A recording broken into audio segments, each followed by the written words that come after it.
ఆదికాండము 1వ అధ్యాయము 3వ వచనంలో దేవుడు ఏం చేశారంటే పగటిని రాత్రిని చేశారట. ఎలా చేశారో చూద్దాము. దేవుడు ఆదికాండం 1వ అధ్యాయం 3వ వచనము, దేవుడు వెలుగు కమ్మని పలుకగా వెలుగు కలిగెను. వెలుగు కలుగును కాక అని దేవుడు అనగానే వెంటనే వెలుగు కలిగింది ఈ ప్రపంచంలో, యూనివర్స్లో. తర్వాత వెలుగు మంచిదైనట్టు దేవుడు చూచెను. దేవుడు వెలుగును చీకటిని వేరుపరచాను. వెలుగు అనేదాన్ని చీకటి అనేదాన్ని వేరుగా చేశారు.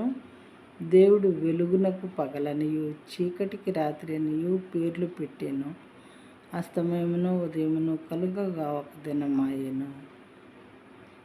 వెలుగుకేమో పగలని, చీకటికేమో రాత్రి అని దేవుడు పేర్లు పెట్టారు.